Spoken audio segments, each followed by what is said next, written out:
Democrats sell grievance to Black America. But I wonder if you're fundamentally disempowering them with this message. Like, oh, white people are the devil. And this alarms me. You and I were meant to talk about this on your show, and we never ended up getting around to it because we ended up talking about Israel. But it alarms me because when you see people like Hillary Clinton going out and saying, hey, white Christian men, they're the problem.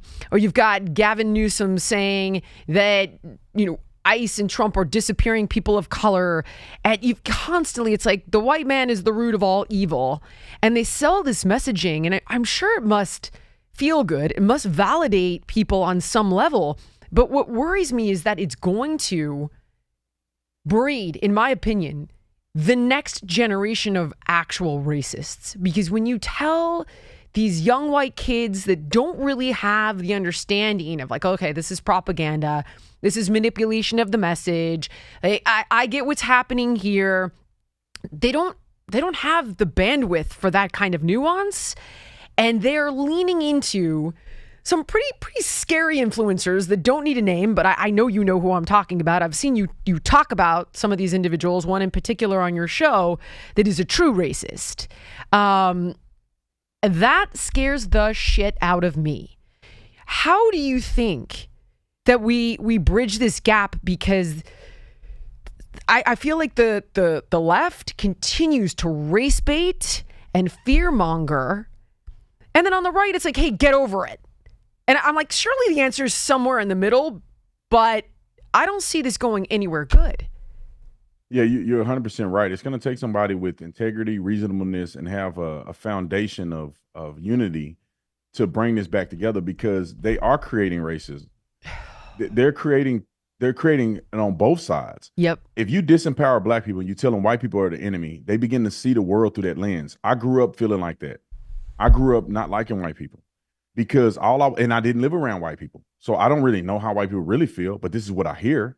And so every time I see a white person, I'm seeing them through the lens of racism. So if I go to a restaurant and they don't serve me right because they got bad service, and they probably got bad service with everybody, I automatically think it's not the service, it's because I'm Black. And if things don't go well and I don't get a job and things transpire, I begin to think it's just because I'm Black and the white man is responsible for it. And then also, this is a part where Black people struggle in business when it comes to this. If you are looking at the white man and saying a white man bad, and you become envious when you see a white man on a yacht, you will fall through the cracks. Because what I've learned over time is that you need to partner with anybody, no matter what color they are, right? If they're gonna do good business and you can benefit from it. So the guy on the yacht for me now is a guy that I want to meet, right? And a guy that I want to do business with. Instead of saying that's the guy that I envy, and the only reason he got there was because he was white.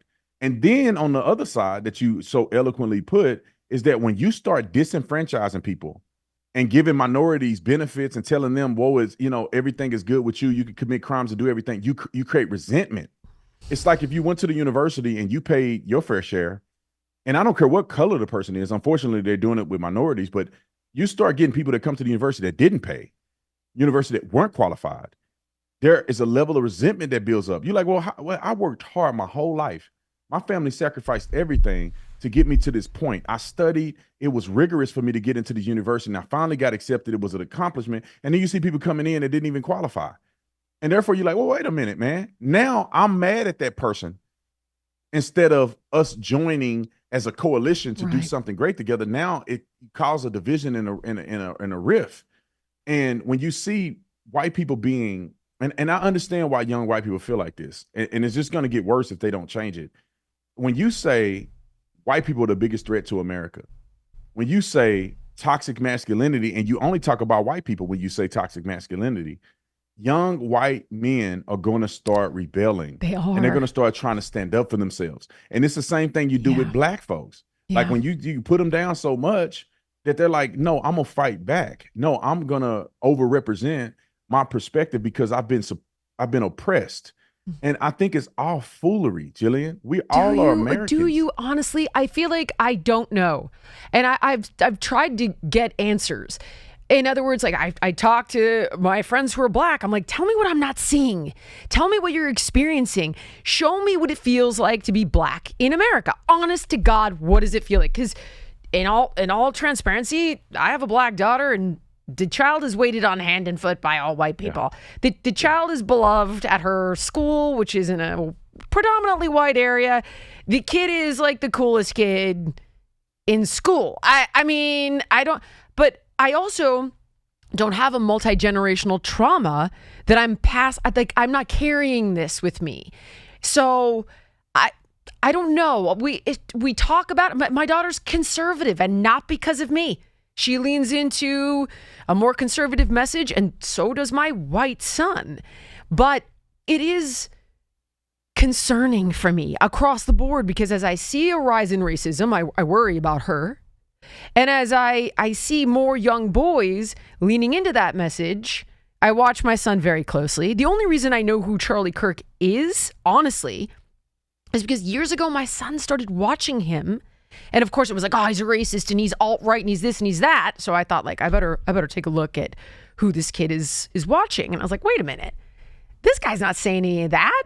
This is a great guy. And we started watching him together. Of course, he said, a few things I wish that he had not said, but nevertheless, it is a deep concern. All right, guys, if you like this clip and you want to watch the full episode, click here.